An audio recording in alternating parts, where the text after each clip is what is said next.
Sometimes history doesn't write itself in boardrooms filled with cameras. It doesn't announce itself with press conferences and prepared statements. Sometimes the moments that split time in half happen when the world is sleeping, when the news cameras are dark, when nobody thinks anything earth-shattering is about to go down. Sometimes the phone calls that rewrite everything happen at 2 a.m. behind closed doors with nobody watching except destiny itself. That's exactly what happened when Modi picked up that phone. One conversation in the darkness that made the sun rise on a completely different world.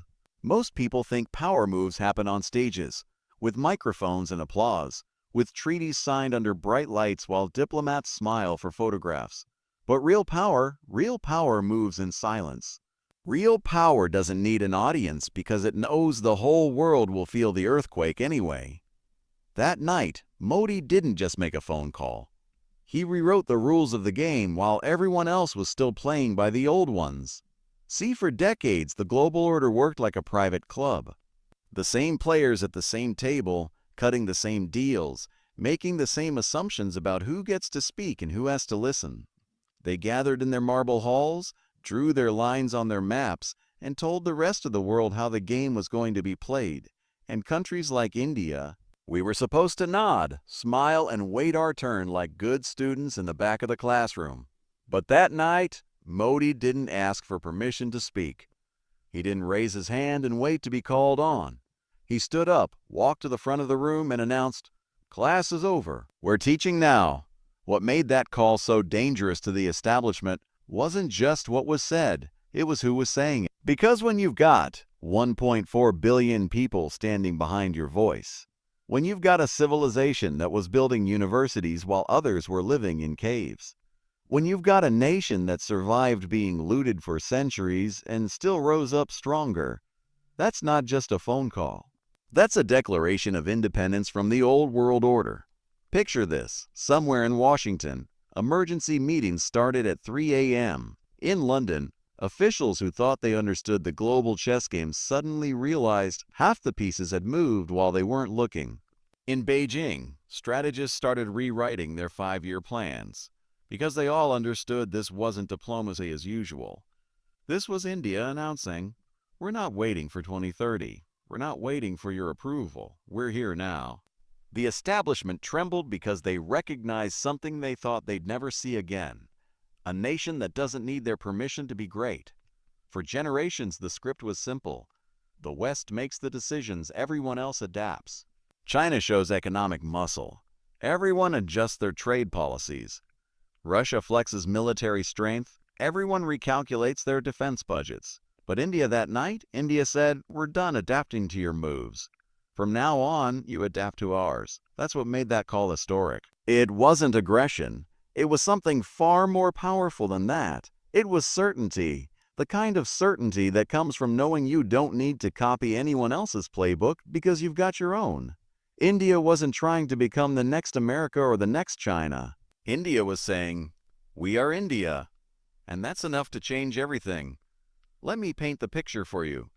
Imagine a dinner party where the same people have been sitting at the head table for decades, serving themselves the best portions, deciding who gets invited and who has to wait outside. India had been standing in the hallway for too long, holding a plate, hoping for leftovers. But that night, Modi didn't ask for a seat at their table. He built his own table, invited his own guests, and served a feast that made their dinner look like scraps. Suddenly, the people who thought they owned the dining room realized they were eating alone while the real party was happening somewhere else. That call carried the voice of every farmer who wakes up before dawn, every engineer coding the future, every soldier guarding the borders, every student studying by lamplight, every mother who sacrifices everything so her children can climb higher. It wasn't one man speaking. It was the collective heartbeat of a nation that had been quiet too long and was finally ready to roar. And here's what terrified the old guard. India didn't back down after making that call. No apologies, no clarifications, no walking back the bold words. Because when you move with that kind of certainty, when you speak with the voice of over 1 billion people who've been hungry for dignity, there's no retreating, there's only moving forward. The world quickly learned the difference between power built on comfort and power built on hunger. The established powers had gotten lazy, assuming their dominance was permanent. But India had been climbing, building, struggling for every inch of progress. That hunger, that determination, it's what made that late-night call hit like a tsunami. Now, when India speaks, the world doesn't just listen, it scrambles to respond. Emergency sessions, strategy meetings, policy rewrites. That's the mark of true power. When your moves become the starting point for everyone else's planning. When your decisions force others to recalculate their entire approach. That call proved India doesn't chase the world anymore. The world chases India. And once that shift happens, once you stop reacting and start setting the agenda, everything changes. The nation that was once expected to follow is now making others follow. This wasn't luck. This wasn't a desperate gamble. This was the moment when years of building, technology, military strength, economic independence, diplomatic networks all came together like a perfect storm. That call was the match, but India had been building the fire for decades. The old world order, it died that night, and the new one, it rises every morning with the Indian sun.